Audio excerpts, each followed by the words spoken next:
Messieurs, dames, Tango Koki.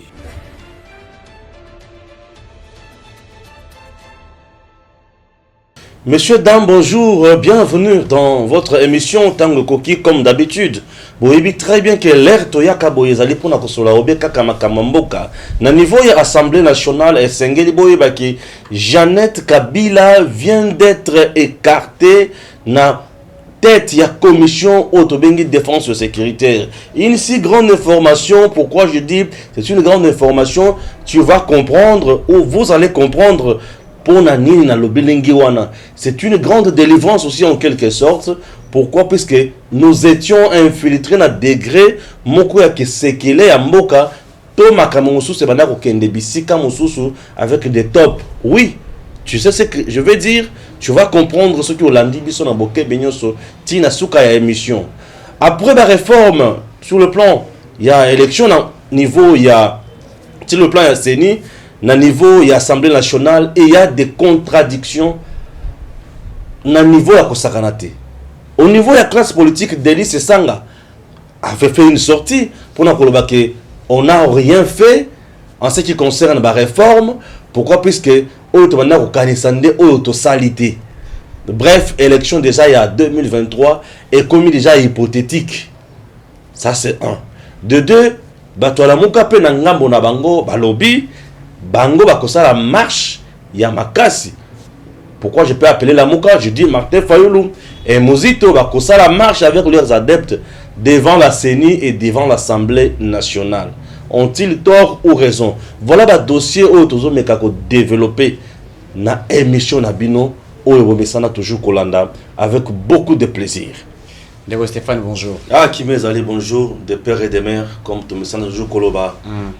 Tolobili sous Congo, vraiment, il y a Congolais, Congolais d'origine, des pères et des mères, pour la présidence, des pères et des mères, pour l'Assemblée nationale comme président, des pères et des mères, na Sénat comme président, des pères et des mères, na niveau il y a ANER comme responsable, de pères et de mères, na niveau il y a armée comme responsable, de pères et de mères, na niveau il y a des MIAP comme responsable, de pères et de mères, niveau il y a gouvernement comme ministre et la souveraineté, de pères et de mères,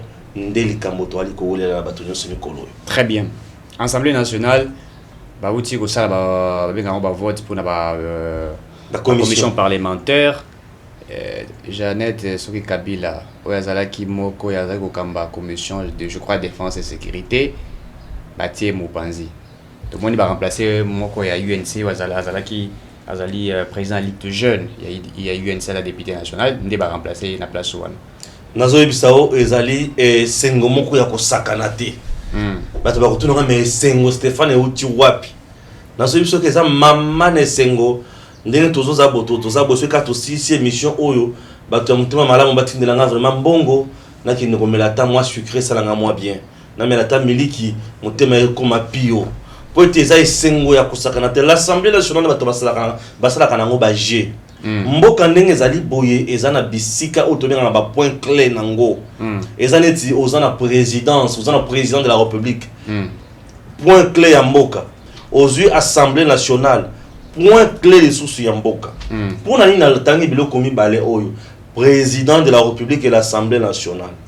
Le président de la République a une décision et belé ya minene oya zoaka. Oya se réfère à l'Assemblée nationale réunie en congrès avec le Sénat. Le président ba troupe ba zunga ba kota na mboka et fois se réfère à peu kuna. Asala makamu mususu kuna. Batu oyo bakoki kopesa kitus yake balande la président makambazo sala par le procureur général pour la cour constitutionnelle, l'Assemblée nationale et le Sénat réunis en congrès. Ezabi sika ya kosakana na ngote. L'Assemblée nationale est allée aux représentations ya peuple congolais. Ba représenter un peuple congolais à l'Assemblée nationale tous bien en ba députés nationaux. Et ces gens sont des gens censés koyeba makambo na biso comme il se doit. Alors, Assemblée nationale ba tomona ka ka bongo. Et ça na ba commission. Avant le débat et bandana plénière ndenge ezalaka wana pour plénière ezala bisika ya suka mambo bisika ba suki saka mambo nyonso. Avant débat et comme en assemblée plénière et utaka quelque part. Et bisika o utaka na ba commission.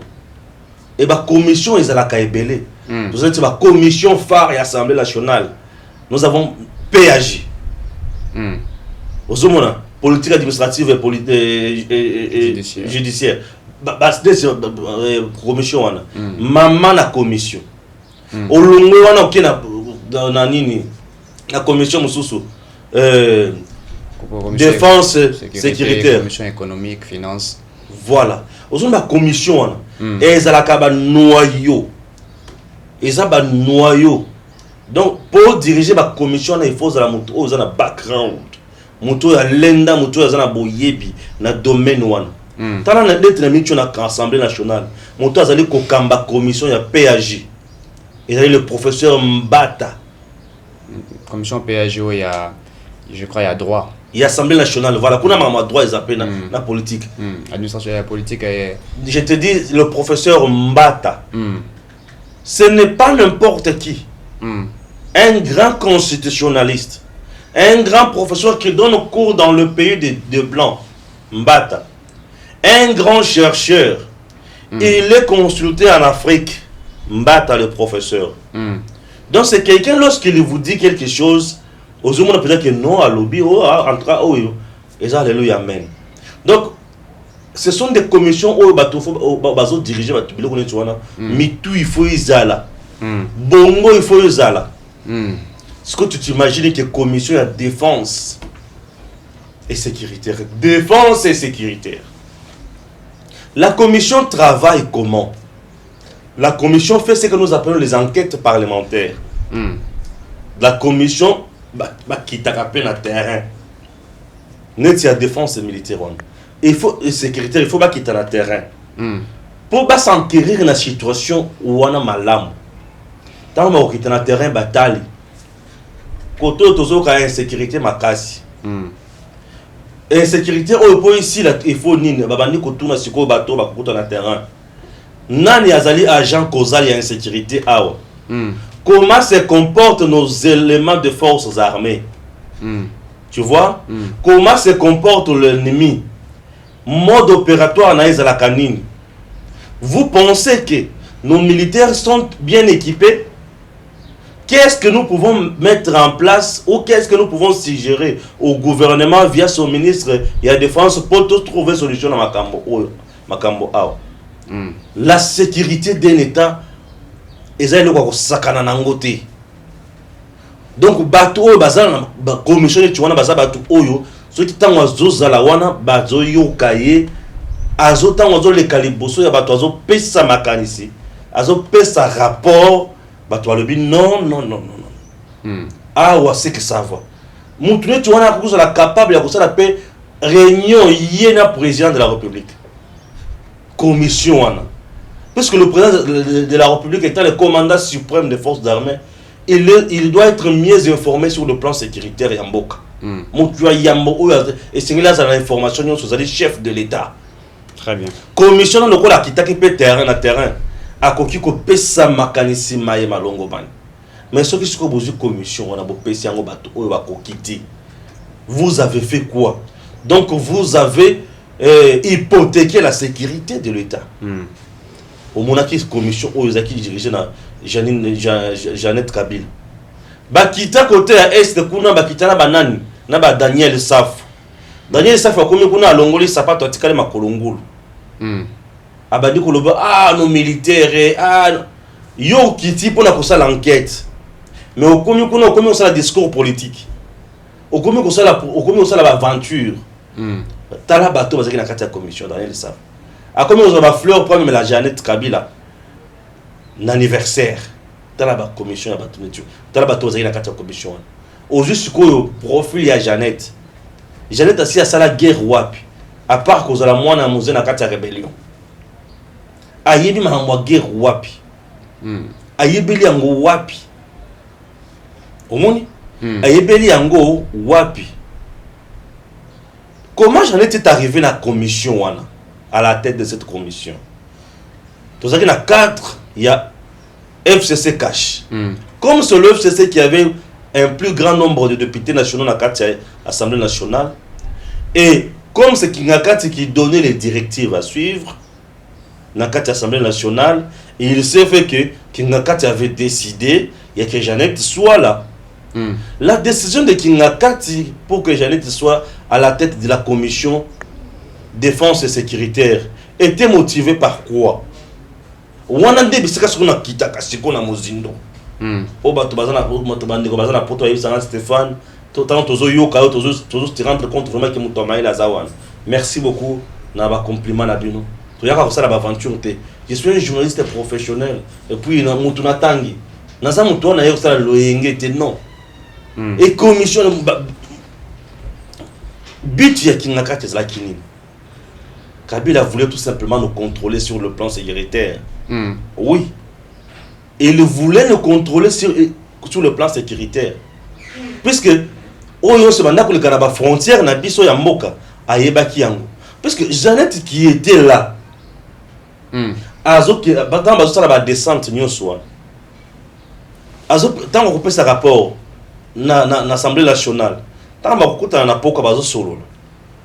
Et c'est là qu'il n'y a côté au Kindaki. Ah, côté Teresa Passi. Félix Azoko Kate. Côté Boïza Passi. Côté ba militaire Koutou. Azo pe sa plan yosona. Ndekonaye. Si na owa pibanda komuna bat bazo ganga balebi Félix ne dirige rien, ne contrôle pas. Tu vois? Pourquoi si na owa bat banda ko loba que donc Félix azali président marionnette, azali président étiquette. Puisque Mouto banda ko zana même mise sur cette commission Jeannette Kabila. Et quand, comme c'était Jeannette Kabila, ils ont dit moi passé.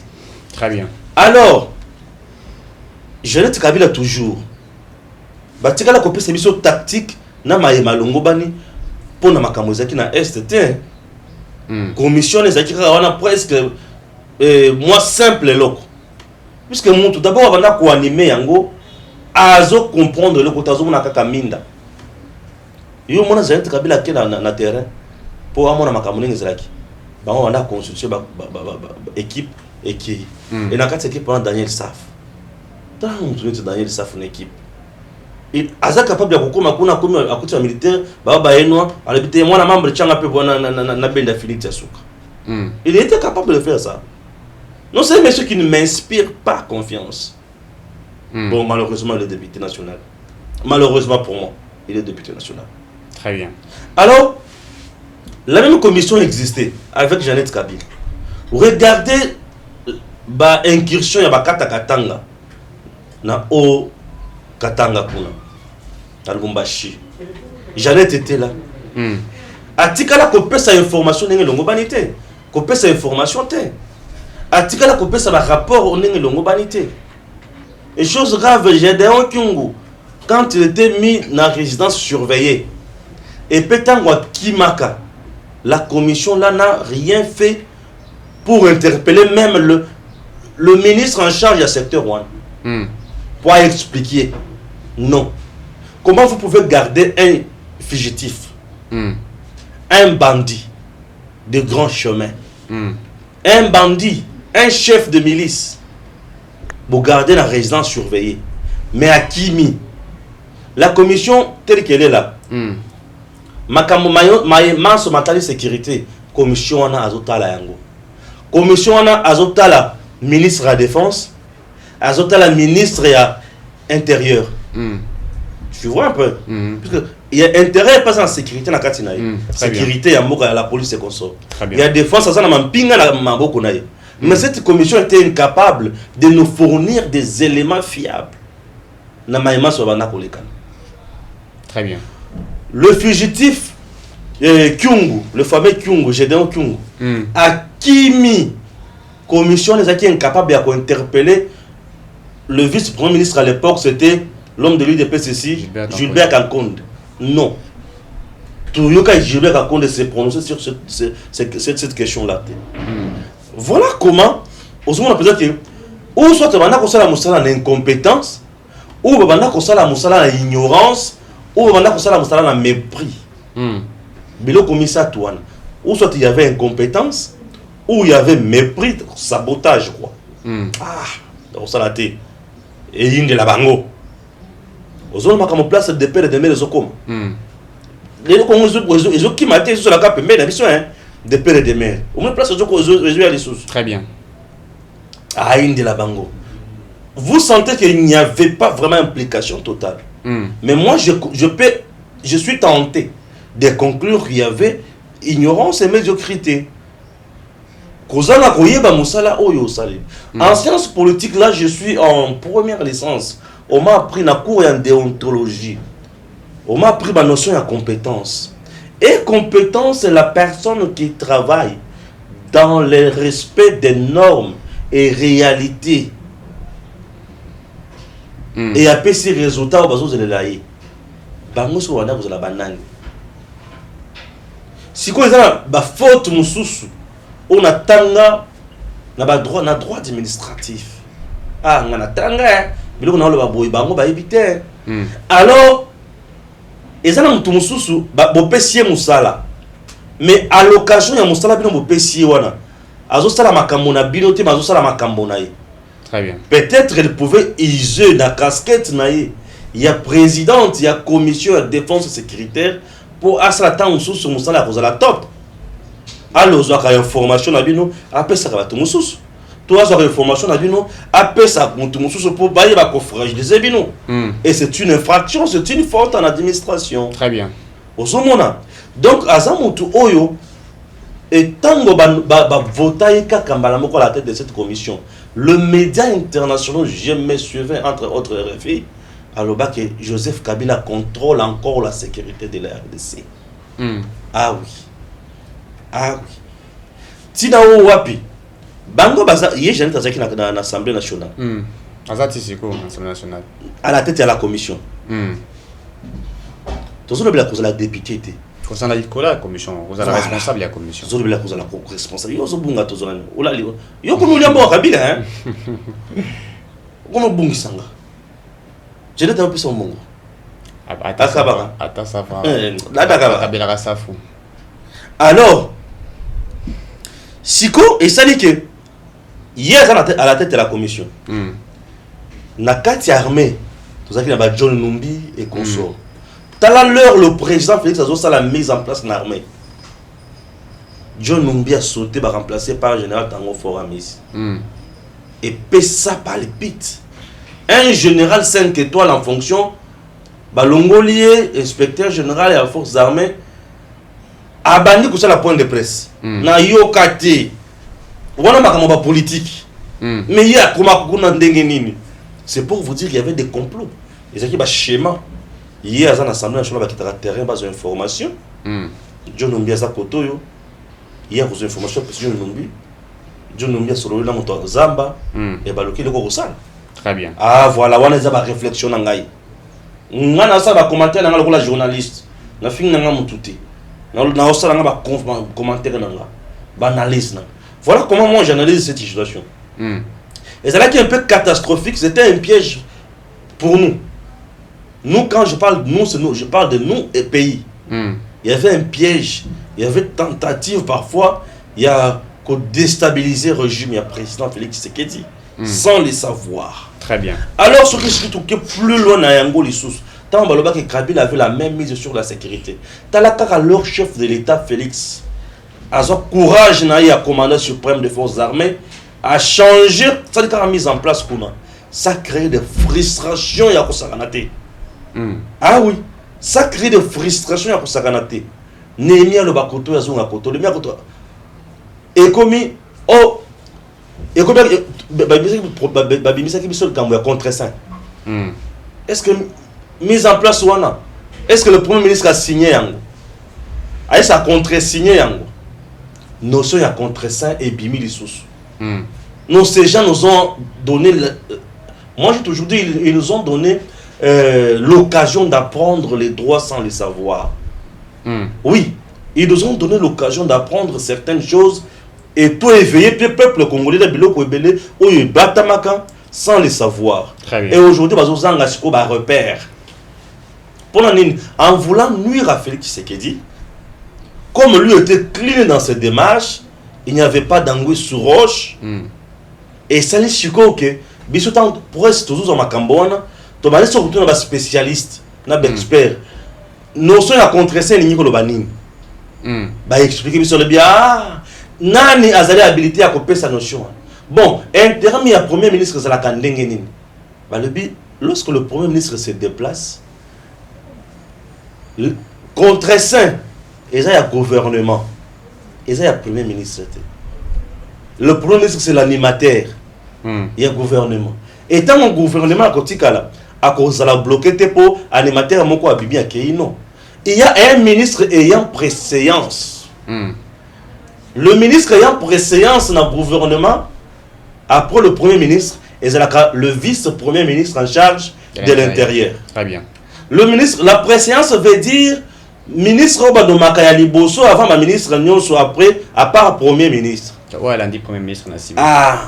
Donc c'est le vice-premier ministre en charge de l'intérieur où il y a la préséance. Alors c'est bien lui qui devrait se contresigner au nom du gouvernement. En cas d'empêchement, il y a Premier ministre. Et il s'est fait qu'à cette époque, le Premier ministre était en mission de travail à Lubumbashi. On a une stratégie à Félix. Il était en mission de travail à Lubumbashi. Il y avait une question importante là-bas qu'il devait aussi régler. Le Premier ministre n'envoie pas le président. Mais c'est le président qui envoie le Premier ministre. Le Premier ministre, avant de se déplacer, a besoin de l'ordre de mission signé par le président de la République. Mais le président de la République, avant de sortir, n'a pas besoin de l'ordre de mission signé par le Premier ministre.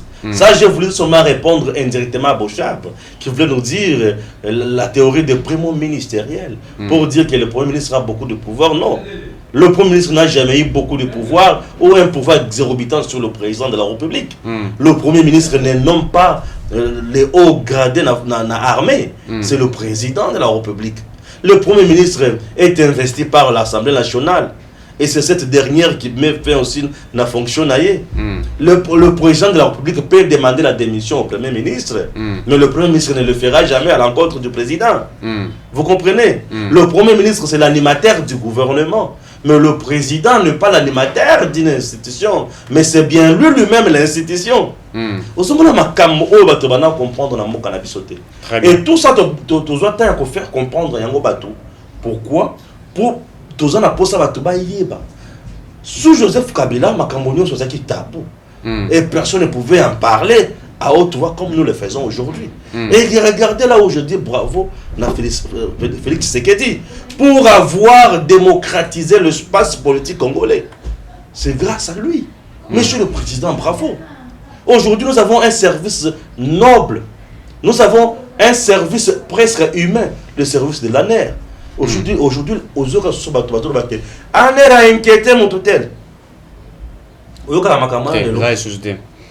Grâce à Félix Tshisekedi. L'ANER hier était devenu diabolique puisque utilisait qui a un mabé na individu. Mais aujourd'hui, le président Félix dit ANER, fais ton travail. Il y a Oyo et ça la existence na yo. Très bien. Et regardez comment l'ANER aujourd'hui opère. Mes amis de l'ANER, je vous dis félicitations. Je vous encourage. Je suis très fier de votre travail aujourd'hui. Aujourd'hui, l'ANER donne même le goût d'y aller, d'y entrer. Et pas même le quitter l'ANER, alors, vous voyez un peu. Donc, ce sont des choses où aujourd'hui, chaque service de l'État, et nous, et le pays est calme. Aucun politicien n'est traumatisé. Tout le monde est calme. Voilà, Kabila, en voulant contrôler la sécurité de l'État, en voulant contrôler la sécurité de l'État, à Kenda, comme ça, la macamco préféré, Jeannette Koun. Et là, comme ça, il y a un dossier. Il avait également aussi peur. Pourquoi il avait peur? Ça, c'est selon moi. Je fais mes analyses. Il avait peur du fait qu'il avait presque une bataillon à Kingakati. Kabila avait presque une bataillon. Il n'y a pas militaire à Kingakati. Ces militaires, on a plus de 2500 militaires dans Motomoko. Ces militaires, on a fait quoi concrètement? Yo sumuna Kabila zuli kananzela na Kinshasa batobeti babambie mabanga. Ezaka mtu moko bambaka Kabila mabanga tangu yazaki na pouvoir. Arma Tungulu. Oui, à Midimbika, soi-disant. Ah ouais, Midimbika na loko na yo, na local là. Mais maintenant, depuis que Kabila a quitté le pouvoir, allez kananzela sumuna babambie mabanga. Je l'ai croisé une fois, yé na volant na motuka na ye ngai siko sur moto Kabila kanami na embouteillage akitisi pe moi vitre bato ko ça bazo belela raïs bazo belela ye aotala ka buto aoseka kaka aopepa bato mbote lokola kino azalaka très audacieux à filmer azubo il était là Tinzele s'est dégagé à qui mais Kobanga on a plus de 2500 militaires Utaki wapi le peuple congolais c'est un peuple hostile Amuso Batiel Wazali ancien candidat non s'il vous plaît non na comme apona le tuninga mutuna wana peuple congolais c'est la hostilité et que des muta to kotokola ki ça non peuple congolais c'est muto bongote est-ce que biso biso bakilo to parce que nga kutonza kinote nga za mboka tienga na utana na province la kino baza to botami na Kinshasa nga kutonza nga mutabe na kinote un kino c'est quelqu'un qui connaît tout mais qui vit dans l'ignorance qui rêve tout simplement qu'il n'est pas tout qui ne veut pas trouver des solutions pour Sazali. C'est ça qui non. Et la plupart des bateaux on appelle la poto et belé basa bateau dans la province. Et la plupart des bateaux ba émerger pe mingi kuna. Basaka bateau to benga ba mbokati wana. A makasa mobo yuma wana ngoto bobo kebere. Bateau wana. Je ne dis pas que les kino ba émerger pour ba nous super ba émerger basali. Alors et ça dit que Moka na biso ezala peuple moko boye azalaka na ba hostilité moko boye non notre peuple là hostile na ndenge wana te c'est un peuple accueillant c'est un peuple qui donne moi hospitalité moko boye mais Kabila avait plus de 2500 militaires maintenant il ne voulait pas que batunyo se baye ba makambo na ye bref à la tête de la commission il fallait qu'il a des informations qu'est-ce qu'on veut faire et c'est parce que ba koloka ba longola militaire pour ceux qui posent la démarche mais les sont à colocar ça la démarche ce qui a aussi un mabé commission défense et sécurité ça et que bien gagner la mon côté et que le banaye qui aux autres quatre a violé le statut portant ancien chef d'État élu et consort aux autres va calculer les équipes place maintenant il y a que ça là que makambo qui est très vite t'as la temps parce que dans FCC cache avant qu'il est à l'aise mais leur cas comme en FCC cache chez Sili bandi ko là-bas ba militaire tu as compris bandi ko là militaire banda ko ya belé na ba militaire ba longolo tala ya belé ba militaire ko bazungi na musala ya peuple congolais po bazaki na musala ya individu très bien bazungi na musala ya peuple congolais maintenant tel qu'il est là est-ce que la loi portant ancien chef d'État élu protection des chefs d'État élus est déterminée par nombre de militaires? Non, l'ancien chef d'État élu ne doit pas bénéficier des services militaires. C'est une faute. C'est une faute. Non, c'est une faute. La statue de l'ancien chef de l'État oui. est commandité. Et commandité qu'il faut dans l'armée, non. J'ai interrogé l'auteur de cette loi, Modeste Moutinga, aujourd'hui ministre, avait dit, on avait dit, ah, ça la sécurité, mais il n'est plus président. Il devient ancien chef d'État élu, mais il a un nouveau statut de sénateur à vie. Un sénateur doit-il être protégé par le militaire? Non. Et c'est il a protégé dans la police. C'est le service de sécurité. Voilà. C'est la police qui protège les personnes et leurs biens. L'autorité ressource. Tu comprends? Lorsqu'un ancien chef d'État élu est protégé par le militaire, non. Les militaires que nous appelons la garde présidentielle, Bango va protéger le président en exercice ou en fonction. Il est le commandant suprême des forces armées. Moto la garant ya kotala makambo ya ba frontière na biso. Et bato ba soki parlement ba frontière na biso baza la police c'était et ça va militaire. Bato ma bitumba bango ba militaire. Le président de la République la garde présidentielle oyo est protégé ka président et protégé ka famille à président peut inviter à président na biloko ya président na mboka. Ça c'est la garde présidentielle. Ba militaire ceux qui au monde ba konzimusu bazotamba ba militaire ou soit azali général na forces armées. Zolanda au ministre de la Défense, ministre de la Défense, même pas le ministre de l'Intérieur. Le ministre de l'Intérieur est protégé par la police. Oh, L'intérieur a la police dans ses mains. C'est la sécurité des personnes et de leurs biens. Pour sécuriser les personnes et de leurs biens, il faut protéger les troubles exalatés. Troubles publics exalatés. Et les troubles publics exalatés maintenus. Ordre et troubles exalatés maintenus. C'est la police. Très bien. Raison pour laquelle le ministre de l'Intérieur il faut y avoir la police. Le policier. Mais le ministre de la Défense, il y a la police, il y a la militaire. Chef de l'État, il y a la police, il y a la militaire. Il y a écolo. Militaire, ça répond écolo. Il y a pour écolo. Militaire, ça répond écolo. Il faut ça. Maintenant, Joseph Kabila, il faut pour écolo. A Komaki, sénateur à vie. Et pourquoi qu'il est militaire? C'était une faute. Raison pour laquelle Martin Félix ne saura pas faire face à Kabila. Nous risquons de revivre l'histoire Sassou et Pascal Lissouba na Brazzaville et que Yéazana Mindouk Bino Bozana Mindouk Nanya Kolochela Muninga Mbanga Olandi mais président la Kissi Bango que je reste le seul président. Désarmez-le. Bah désarme Kabila. Militaire. Non, écoutez. Sur 2500, Balongoli combien? Balongoli est belé koleka. Attiré dans quelques militaires. Au besoin de sécurité naïe. C'est né le qu'on a katia ko dénoncer. Ce que l'on dit bien. Dans un katia ko tellement le kwana. Ba militaire ko batikala na pays na Kabila wana ba longola bango. Ba pesa la police. Maintenant, il y a aussi une crainte. La crainte, c'est laquelle? Joseph Kabila, ancien militaire, esprit militaire. Oh, moi, c'est un esprit militaire. On a un bangi sabiso. On livre les métiers. Un bangi sabiso, on a vu ce bakébé. Qui militaire y a yé. Alors, si quoi? Un problème de confiance. Il y a que la police va continuer de l'ailler. Mais au moment où je te parle, la police, ça tu le sais. Il y a la police. Mais Ndambo, il était pour une garde républicaine Bazali, Bangalati Bateni, Basoda. On a basé sur la garde républicaine, on a basé sur la garde rapprochée. Mais oui, Baza Bateni militaire, Baza garde rapprochée. Non, Baza Bateni militaire, je sais pas comment on a tenu Mogoboya, Kakiboya, ceux qui Kaki, ceux qui chocolat. Baza policier, tu verrais. Baza militaire, Baza policier. C'est ça, une des personnes dans Alisiko.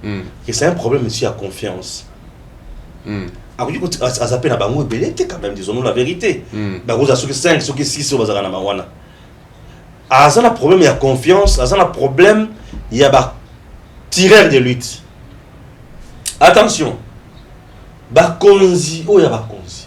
Ozona ba garde ba sala kasi ma ya ba konzi wana. Ba rapprocher wana. Asa ndenge moko na pour na militaire no so balabala ote. Militaire wana za rappeler ba militaire ba sentir il y a permis le président. Bah ça va militaire militaire no so balabala ote. Ce sont des commandos formés dans matière wana, dans domaine, c'est une spécialité au ba sala wana. Ils sont formés, je dis formés dans domaine wana. Et permet naie ba ko ki n'importe qui pour sa sécurité aussi. Comme ils ont nuire sur son peuple, comme ils ont dérangé les sous-soutés, pour sa sécurité, à cause de la possession de Batou Yebi. Un, Batou Wana, Bazala Kapembe Wana, Baza formé na nyonso, armation, makofi, Kobunda na mbeli, Kobunda na machette, Kobunda na nzete, Koma Kobuka Mutu, nyonso wana baza formé na nyonso wana. Koma Kotombola Mokonzi na bango, Bachai na Mutuka, Basuba protéger, puisque yé, Monsala na eza, na kokufa na yo elongo. Musala ya mutu anaweza komuna mweza na kokufa na yo elongo. Usote ngana panzani yo tikali. Pour ceux qui y a panzani yo tikali wana okeboloko. Akufi ndingini. Vous comprendre? Mais yo ceux qui yo okufi ya tikali. Bakutuna ite ki akufi ndingini. Bakolobaki akufi na musala na yi. Comprendre ba notion na ndenge zalaka. Sikoyo. Et ça dit que lui aussi a un problème de confiance. Est-ce qu'on dit que tu as un malamba quand on a senti na yuboy? Sentir Yamutu Yabatunaï, c'est quelque chose de très confidentiel aussi. Il faut aussi savoir jouer la biloko Tuana pour ne pas tomber dans ma kamususu. Très bien. Ton côté dossier à Seni. Dossier à Seni. Martin Fayulu député national. Mozito député national. Mais Baboya Kaka ko siéger. Moi, c'est tout à fait normal. Là, comprendre Bango. Bagaka minoritaire. Barotika la kosala. Voilà Bango tika la koyo kanate. Bazalo que la CENI est politisée. Oui, la CENI est politisée. La CENI est politisée pour battre Bazala Moussala, Bazala pas politique. Au bas qu'il y a une élection, on a Bazala politicien. Et politicien, c'est là que l'oko la faveur n'a été. Ils ont la faveur n'a été. On a le bosso. Et le commis balé. Bazala Sala, Bazala Obake, moyen tout qui n'a pas pour nominer qui ont la passe. Chers compatriotes, disons-nous des vérités. Le processus électoral est la dimension. Dans la dimension, il y a fichier électoral. Dans la dimension, il y a enrôlement. Dans la étape de sous-sous, il y a vote. Dans la étape, il y a dépouillement, il y a comptage et consomme. L'étape est belée. Processus électoral et banaka à niveau il y a mibeko d'abord nengezo bandawan banani va composer CENI il faut les alabo dans notre pays même si on prenait 2 personnes il y a ICD 2 personnes il y a PPRD 2 personnes il y a IDPS 2 personnes il y a INC 2 personnes il y a Ensemble il y a Katumbi 2 personnes il y a Palu 2 personnes il y a Parti Moussou il y a Bana Makasi na Mboko na biso. Il y a MLC, bâtir ensemble. Le bilan de ce domaine pour composer CENI. Société civile perd au téléma. Le bilan tout ça pour le processus na bangomoko. Et ceux qui se comptent le société civile après ça va te balai. Tu sais combien de sociétés civiles dans le monde biso? Vous avez belé maras. Tout le monde aujourd'hui est de société civile. C'est quoi société civile ni tout. Confession religieuse, basala qui va catholique le ba. Tu vois qui Balinin, Kanyak, Babimisi Onsar Malom, Bato catholique, Batelemeli, Candidat Moussou Bali Kate pour la province, Mokona chef de l'État en fonction. Babo Sale Kingoumulu, Nakatangé, militant à Kabila, Azalaka président, Yassini. Tu vois un peu ça. La Senghez écoute, il y a peu perdu. Il y a peu perdu, Azaki Yassini. Vous avez ma camonette, tu vois. Et mon tour qui n'a pas la commande de ma machine, Basenghezi. Nene zangi qui est côté qui n'a pas la biloko wana bachaki déjà Shadari.